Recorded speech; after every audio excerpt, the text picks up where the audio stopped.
Welcome to Leading Large. I'm Anna ROUSSOS, and this podcast is designed to empower you with the skills and mindset necessary to excel your career within the construction, property, engineering and architecture sectors. Whether you're embarking on a professional journey or seeking guidance, tune in every fortnight as myself and industry leaders will share practical strategies, tips and insights to help you gain clarity and propel your career forward with purpose. Leading Large is your regular dose of inspiration and a guide to assist you in unlocking your full potential. I'm thrilled to have you on this journey. This is Leading Large with Anna ROUSSOS. Let me introduce you all to Ben Symons. Since 2021, Ben has been undertaking the role of General Manager for Lendlease Construction in South Australia and Western Australia. Ben provides leadership across regional operations and is a dedicated executive.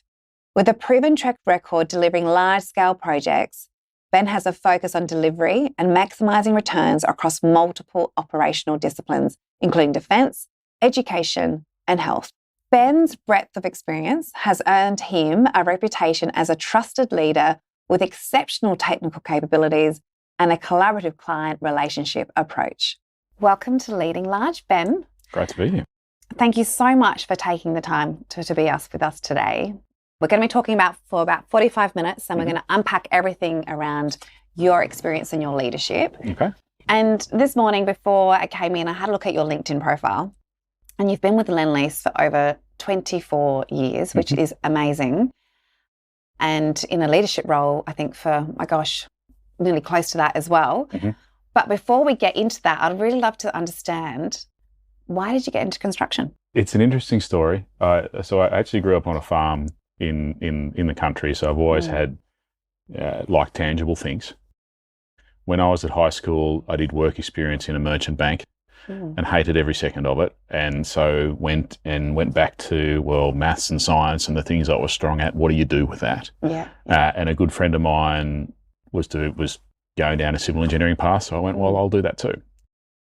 So I got into that and loved it. So I really enjoyed at university. So you did civil engineering? Civil engineering, yeah. Okay. So not construction management? Not construction management, no. Yeah. So civil engineering, really enjoyed that. But at the same time, I knew almost immediately that I was not going to be a designer. Like it was very much, I understand all that side of it, but that's not what interested me. It very quickly became, I could see the tangibility around building things. And that's what really excited me. So that's why I got started. Wow. So no family in construction? No family in construction. I've got a brother in agribusiness and a brother who's a brewer. Yeah. So, and a father who's a farmer. So yeah, none of that. So whilst you were studying, did you do actually any other work? Did you work in hospitality or retail? I worked in bars like everyone at university does for a while. I did a bunch of work experience actually through university. I went and worked on a coal mine for a little while, drove dump trucks, worked with CSR, doing concrete testing stuff for a while. So some things in and around the industry, but not directly in construction management or delivery, you know. Yeah. So it's quite rare to see that someone's been with the one business for their entire career. Yes. When you graduated, what attracted you to Lendlease? So this is late 90s, not to give my age too much. But Lendlease was, as it is now, was a very big business. And which state were you in at that time? I started in Sydney. So I joined Lendlease as a graduate in Sydney in 2000. Lendlease was obviously well known then, and was very much a business that everyone I talked to and friends, and a lot of my friends also went for there's quite a big graduate program at that point. Was very much, well, this is a great diverse company to work for. I didn't know that many others, to be honest. There was, Leightons were around at that time, Multis were around at that time, and it was, well, let's try here, and that was a program I went for. So do you remember what the first project was that you worked on? First project was the Cronulla sewage treatment plant. So my first project, I lived in Sydney and I drove 30 k's south to build, a sewage treatment plant and a pipeline. So I built a pipeline out under the sand dunes at Kurnell out to the Atful. That was my first job with Lendlease. And what was your role in that project?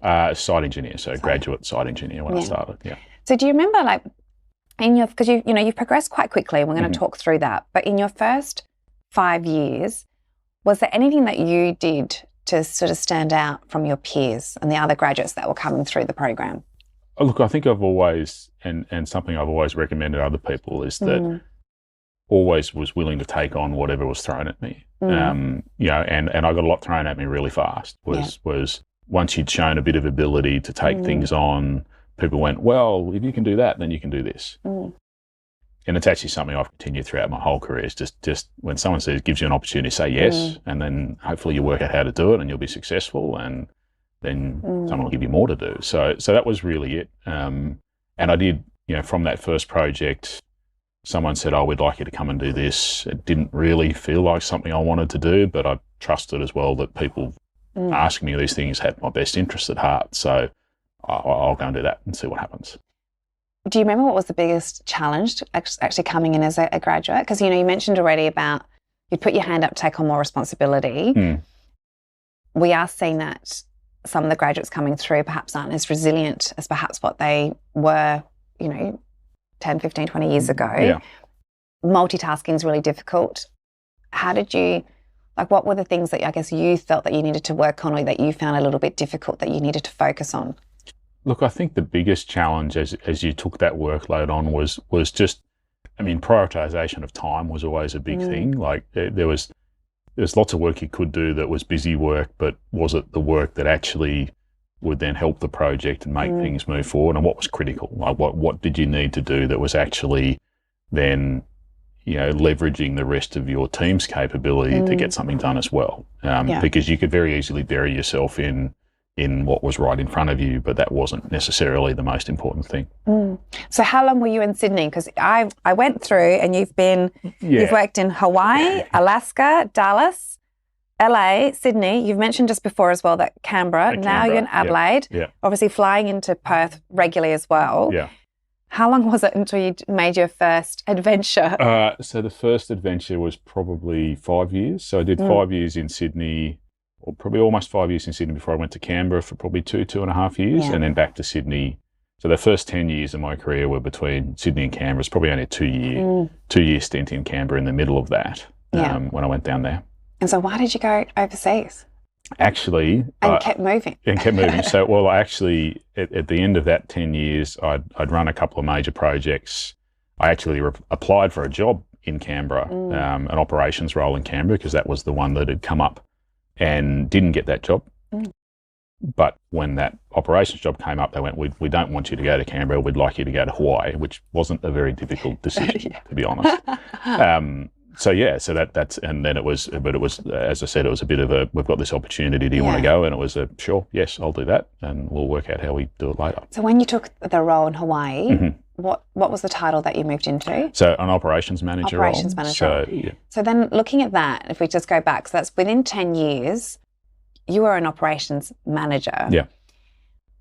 So, so then I'm looking at perhaps you're probably early 30s at the time. So that's taking on a lot of responsibility, not just, doing the role, but obviously moving away from family. Can you just talk us through, I guess, that progression and how you managed to move into leadership so quickly? Sure. Look, part of it was opportunity. Part of it was I was in the right place at the right time a couple of times on that growth path in Canberra. Yeah, my boss at the time literally broke his leg skiing and went away and said, you need to take over. And so I did, and it was going okay. So they said, well, we'll just keep doing that. Yeah. So opportunity, but also... So the right place at the right time. Right place at the right time was definitely helpful, but also, look, I was able to take things on quite quickly and learnt, what my strengths were and how to leverage them, but within a team, make sure that you weren't just ploughing ahead with what you were doing. You were trying to bring the people along with you. And I certainly wouldn't have been successful in what I did without having strong teams and people around me. Like it was never a one out, you go and do this and everything else goes with it. So you must have had, were you always a driven individual? Because I guess to move into leadership and to take on the roles that you've had throughout your career, there must be drive, ambition, and a bit of competitiveness in there as well, perhaps. Yeah, definitely. Definitely competitiveness, but not overly so. Like I don't feel that I'm I've never been a it's me versus them type person. That said, I do look at my peers and people and look at or how do I rate? How do I, and there is certainly that underlying wanting to be successful piece around it for sure. So you went in senior project engineer, then project manager? Or construction manager, yeah. So running projects, yes. Yes, and then you were offered the opportunity to go into so I went from running a construction manager project in Canberra. I ran the Top Ride shopping centre in Sydney, where I became the project director on, which was a $500 million job, and then operations in Hawaii, yeah. What do you think? Because obviously that project management, construction management role, what I've learnt through my time as a recruiter, a big core focus on being a successful PM, CM is people management. Yes. Everything seems to be around the people. Being so young, I feel like I'm still learning how to be a really good leader. What type of leadership style did you have during that time? And with that, I guess, what made you a good project manager / construction manager? Mm-hmm. I think the most important thing for me, and it's probably something I didn't really understand at the time, but certainly as I've gotten older and looking back at what worked, authenticity is the most important thing for me, is that it's really hard, particularly when you're younger and coming up through the ranks and with teams that, there were some younger than me, but most weren't at that point, was that, you have a leadership style, you need to lean into your leadership style. You can polish it and there are things you can get better about it, but if you present as who you are and people can sit there and go, I get that person's capable and they can do this and I understand where they're coming from, that's really important. Because without that, people will pick holes in, well, hang on, that's not really who they are. They're presenting something there to me. Lendlease have a fantastic development program for everyone who joins the business. What do you think are some of the fundamentals that make, because, people come out of university and they graduate and they all want to be PMs. What do you think are some of the fundamentals that someone needs to have, those key attributes to make them a good project manager? How do you train and develop from a cadet through to project management within Lendlease? Sure. As you said, there are lots of skill-based and action-based programs that we do to help develop the technical capabilities that you need. And more so, more recently also helping develop, the soft skills, which I think probably 20 years ago we didn't really do a lot of. It was very technically based and soft skills were like, you work that out yourself. Yeah. So learning how to influence peers and managers positively a part of growing that real capability and giving younger people coming through, site engineers, coordinators, that sort of more rounded capability to move forward. Yeah. And is that something that you do internally, or is it something that you actually get someone external to come in and actually help support the teams? Mix of both. Yeah. We certainly do a lot of it internally. We are a big company, so we've got, some good resources and capability.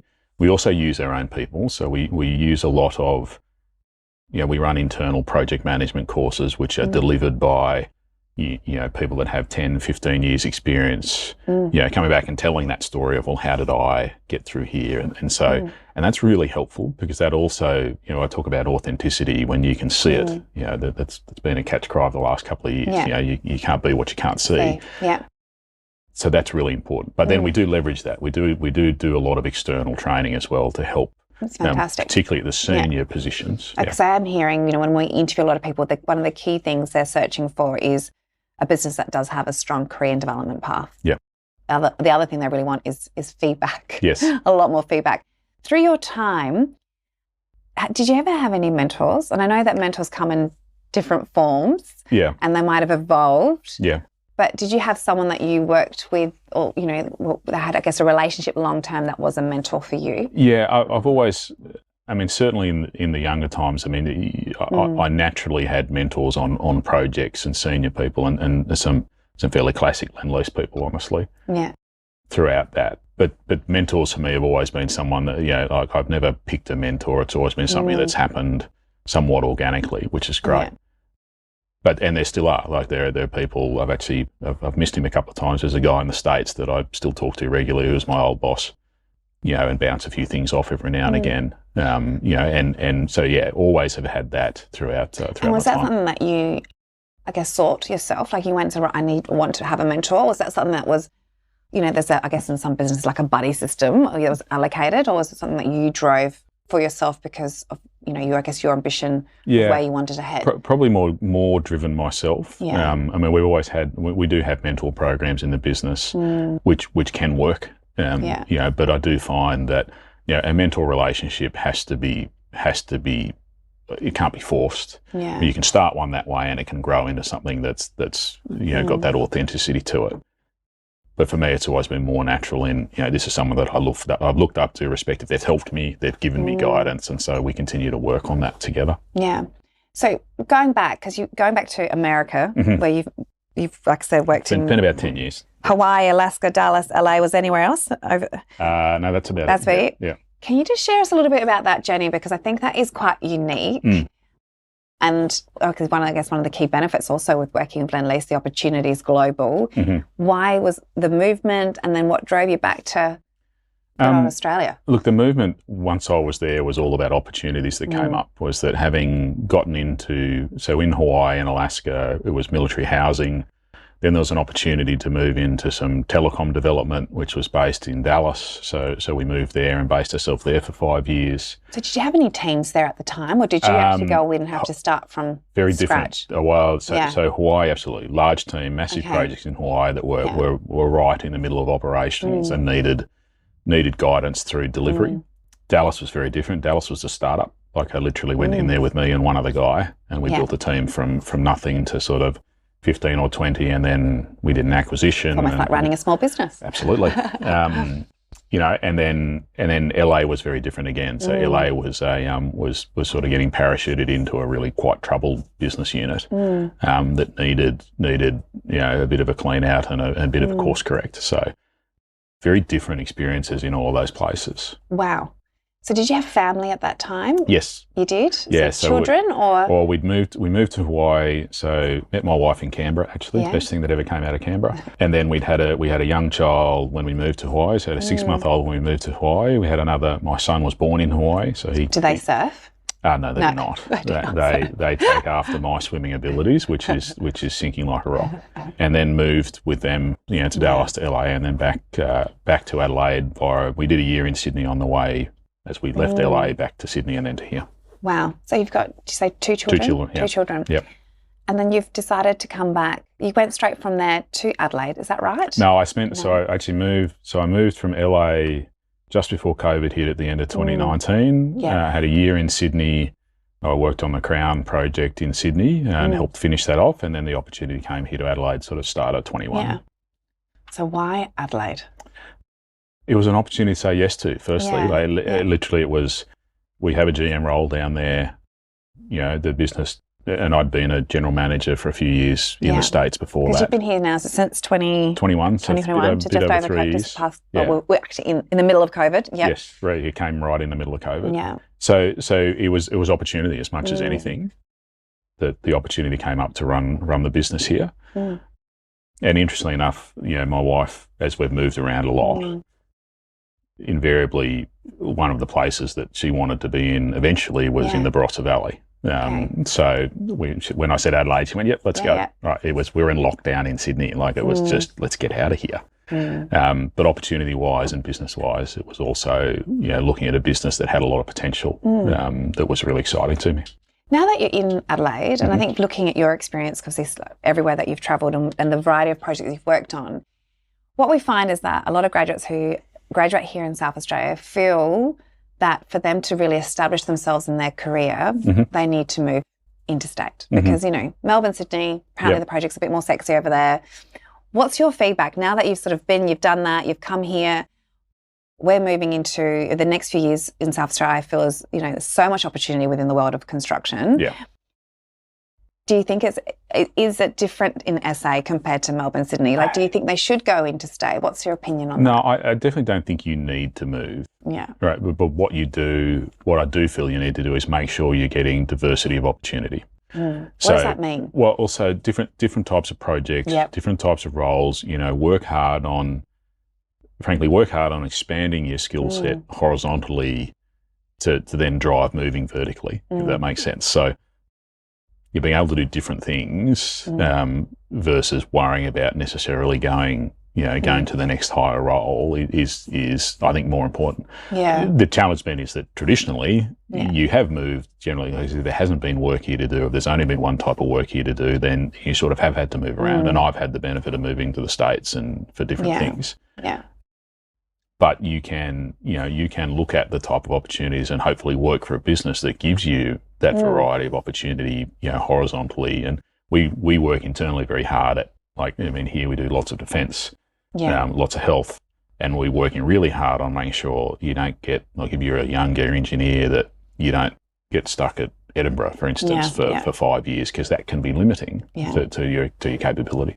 So on that, Ben, can you confidently say that a project manager in Melbourne or Sydney or Canberra, compared to someone here in Adelaide, now that obviously you're working with South Australian team, would be a similar level or developed in a similar fashion, have a similar, I guess, a skill set?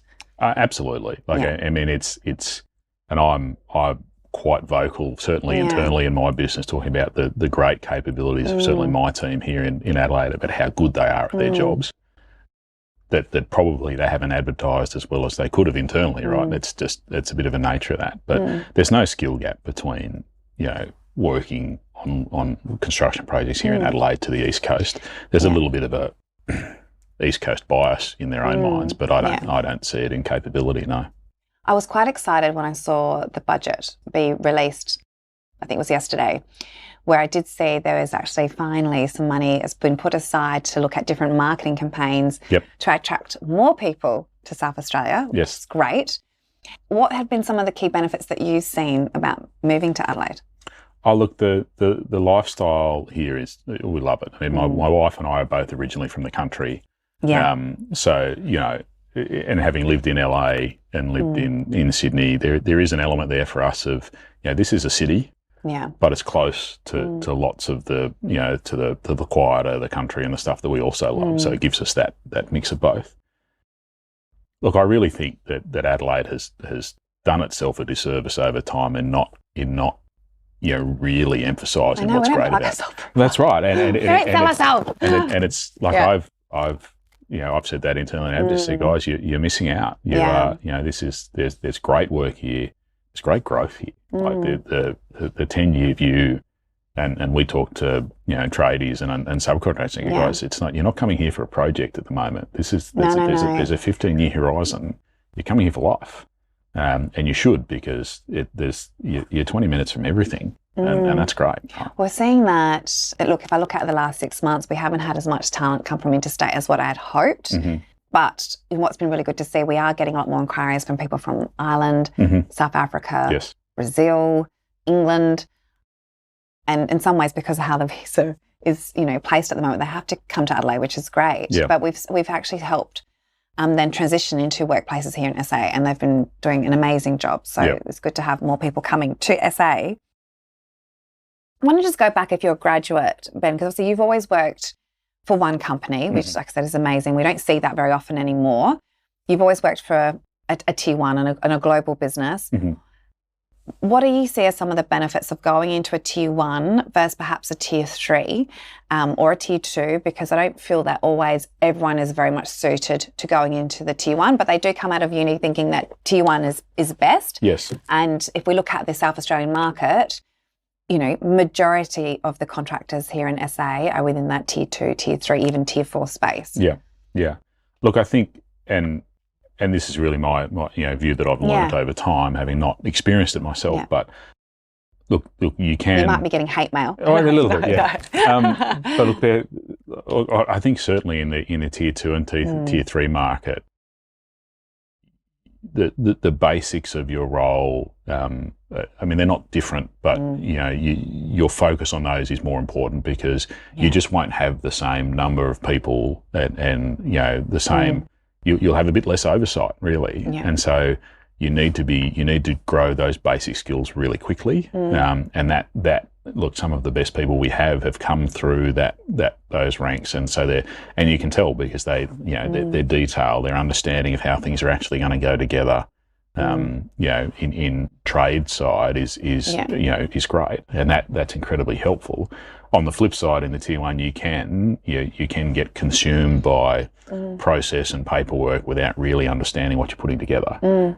And I think it's critical to understand what you're putting together. Yeah. So do you think there's any, I've sort of found that when I'm interviewing, if I feel that someone's really system orientated and likes to generally follow a process and see it all in front of them, I sort of feel that they could be quite well suited into that tier one. But then I feel there's someone that's probably maybe a little bit like me, who's a little bit, not all over the place, but needs a bit more flexibility and likes to be across a lot of the detail. Perhaps a smaller business I think that might be more suited. Yeah, I think that and they can go and change it. That's it, involved. As a starting point, yes, and I think that will support your growth. Yeah, definitely. I think for a lot of people, everyone sees success equals a leadership role. And I see success comes in many different forms. But to be a leader, to be a leader or even like yourself now, a manager of a business, well, at Adelaide and WA, and through everything that you've done in your career, I'm sure there was many sacrifices that you've had to make. Like, I don't think it came easy. Can you share some of the things that you had to sacrifice or hurdles that you had to go through and maybe continue to sort of stay in the role that you're currently in?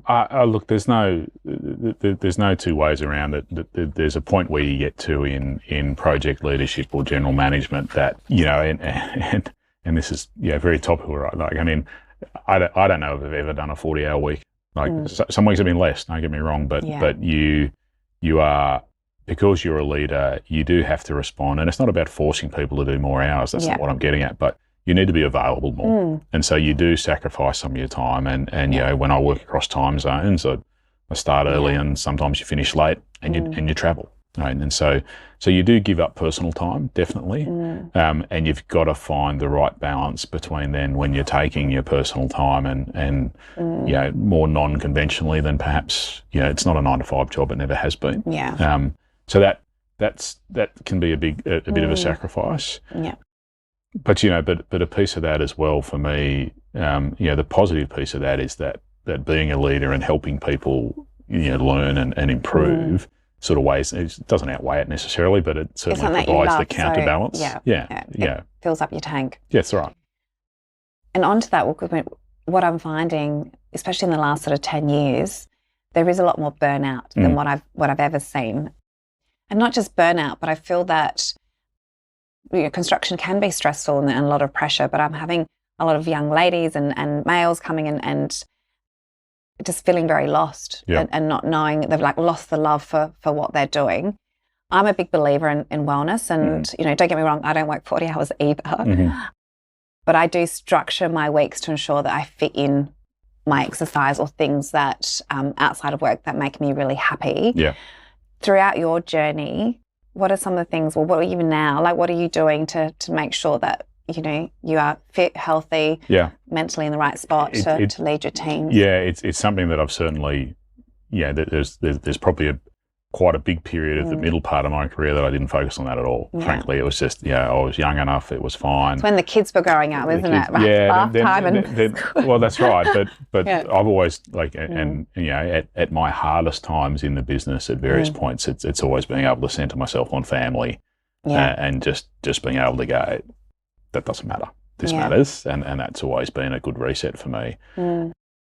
And then as I've gotten a bit older, yes, getting more active and getting a bit more exercise is also important.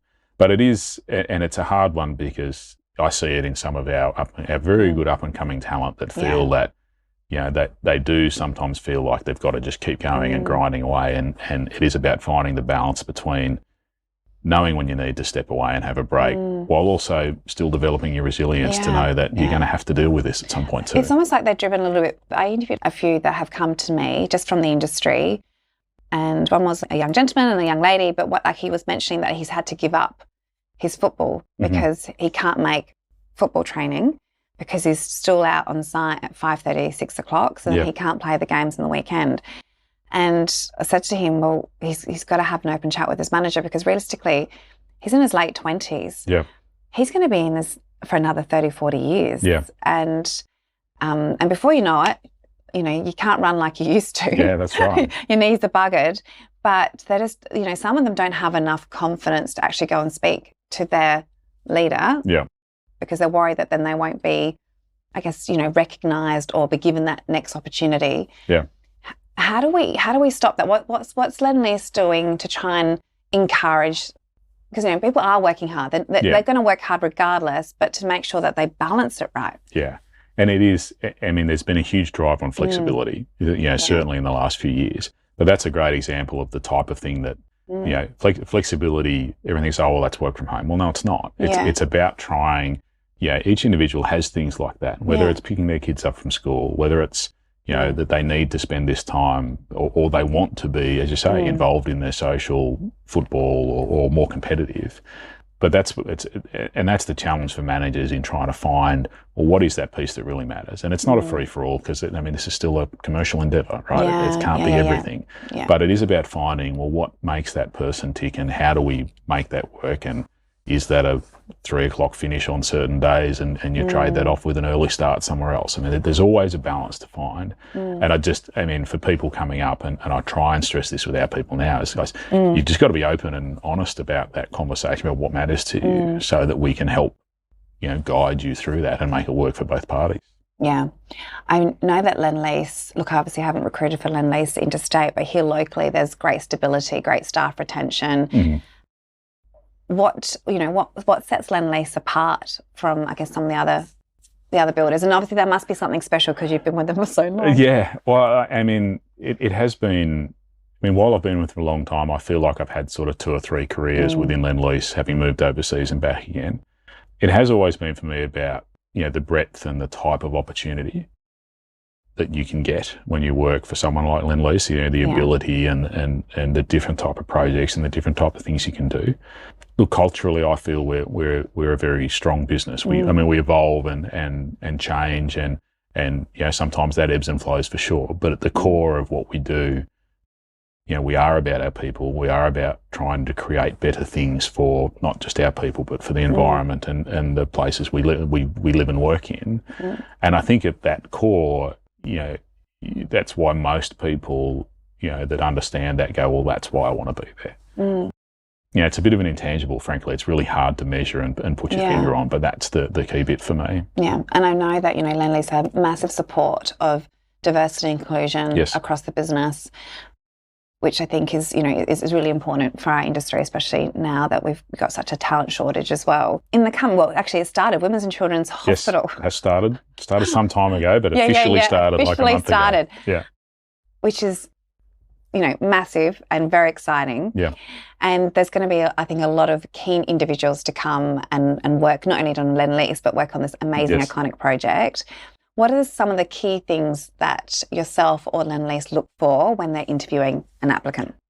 Look, there's a few things that, for me in particular, when we're looking at applicants, their technical capabilities are always critical. The desire is always critical. The things for me, I can describe this in a very PG way or a very not PG way, but there's always, with every recruit for me, there's always 2 key things is do they know how to get stuff done? Like in whatever their role is, can you see within them that they can break down problems and move things forward in whatever role? And frankly, do they give a shit about what we're trying to do? And I use that, I've got different ways to describe that, but it really is, and it's a very Australian way to describe it. But do they actually, and you can call it passion, you can call all these things, but do they actually, can you see within them that they care about what they're trying to do? Because if you can create teams with those type of people, then they'll be successful. And then those type of people are also the type of people that will then be able to work through and evolve and proceed and grow quickly because they've got something in them that says, I care about what I'm doing. Ben, I actually saw that firsthand. Just recently, I was part of the Master Builders High Vis Awards where I was a panel, and I got the pleasure of interviewing many ladies across leadership and rising stars. And a couple of ours. Yes, one of your young ladies who was most recently on the Adelaide High. Stella. Stage 2, that's it, Stella, who won the Rising Star. One of the key things that you could see was that how much she just cared. Yeah. And There was so much grit, so much passion, but a genuine, and like you said, I think we spoke about it earlier, that authentic. And, you know, we could straight away see that she's going to be a young lady that's going to be inspiring others in the future. And a great example of, I mean, a project too, that's not a massive project. I mean, it wasn't, not the biggest project that we've ever done in Adelaide, obviously. She worked very hard across it, she did say. Absolutely, but it was challenged. Like we didn't, you know, it didn't all go to plan. It didn't, it wasn't like turn up and do it. It wasn't easy. But you could see that team and throughout that team, both Stella and then the leadership through that team, they are one of the better teams we've had, because they all sat there and said, at the end of the day, what we're trying to produce is a school, and the quality of how it's turned out is spectacular. Yeah. You know, despite the pressures they were under, despite everything else, but you could see that team bonded and they all really cared about producing what they needed to produce, and the result turns out for them. I know that some people, you know, the project will be roughly around 4 years long. Am I right in saying that? The hospital? Yes. Oh, a little bit longer. A little bit longer. Yeah, no. Okay. How many years? It'll open in 31. So, oh my gosh. But you've got Will I be retired by then? No. You've got a very long commissioning period in a hospital of that size. So, oh my gosh, a long time. It's 24 now though, really, and we won't get full access to the site until October. So, you know, it's a good 5 years of hard building, and then the tail end of everything else. So. Some individuals may be excited about the prospect of working that project, but others will be like, oh gosh, I can't see myself being on a project for too long. Yeah. How are you going to tackle that? You know, what's the plan? Can you share? Yeah, look, we've got very well an established plan that's obviously not fully baked through, but rotation of people through a project like that is critical, and in two ways. One is succession, in terms of setting up clear succession plans for people, because if you join that hospital as a graduate, you know, I would expect that you wouldn't come out as a site engineer at the end of it, right? You would develop to some level. So making sure that we create succession in the project, that you start here, you can take this on, you can take that package on, you can develop quite quickly on a project like that. But also cycling people through the project and onto our other opportunities. So I talked about Edinburgh and defence, making sure that, you know, people are moving from project to project while maintaining continuity is the hard piece in that, right? Because it can as a leader in the team, it's quite easy to go, well, if that's done and safe and I can just keep everyone there for 5 years, then great for me. But it's not. It won't be, because you will lose people. And I've seen that on other projects where people absolutely burn out. On the Crown project, which I was only there for a year, but a lot of the people on that team were there for 5 years, got to the end of that job and just went, no, I've had enough. I can't do this. Yeah. That's too hard. Yeah. So I guess the next 5 years for you and for Lendlease here in South Australia, what's the plans? Please tell me you're planning to stay in Adelaide. I am planning to stay in Adelaide. Look, we are going through, and if you read the papers for like the last month, we're working through some stuff as an international business that are going to make us a more Australian business. Okay. And a big part of that Australian business will be, certainly, and I'll promote myself a little bit here, the regions that I run are becoming a bigger part of that business. You know, we are significantly growing what we've done. I think this last year is probably our biggest revenue year that we've ever had. Yeah. In 2 years' time, we'll dwarf that with what we're doing through. And a big reason for that is, look, we see the pipeline of work here. We see women's and kids, tunnels, although we won't do any of that, AUKUS, defence. Like it's just, the growth in South Australia is so huge that, it's really, really cool. So we're growing and we're hiring, as we've talked about, and we'll continue to hire for the next few years at least. That's very exciting. Yeah. So if you had started your career all over again and you're a graduate that's just finished, what would be one piece of advice that you would give them? It's the same advice I give to most people is when an opportunity presents itself, work out how to say yes. It's not say yes blindly or just go, yeah, sure. It's work out how is that, people don't, it's very rare in our business for people to talk to someone about an opportunity that's not good for you in some way. It might not feel it at day one, but it will be. So it's work out, okay, well, how can I fit myself into doing that and work out how to say yes?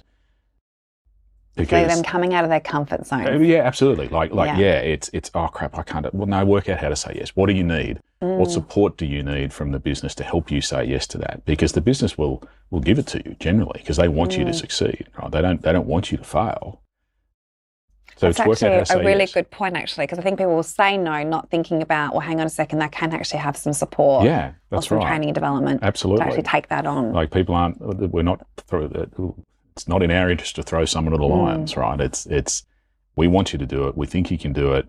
We know it's probably a little scary and overwhelming sometimes, but you'll have the team and you'll have the support. So work out how to say yes to things. And that's how you can develop perhaps more quickly than you might feel like you're on this path to where you're going, well, I need to be a site engineer, then I need to be a project engineer, then work out how to say yes. Excellent. Thank you so much, Ben. It's No been problem. a pleasure to having you on Leading Absolutely. Large. It's great to be here. And I look forward to seeing what happens in the next few years and seeing Women's and Children's kick off, which will be fantastic for South Australia. Absolutely. It's a great, that project itself is going to be great, but there's lots of great things happening here.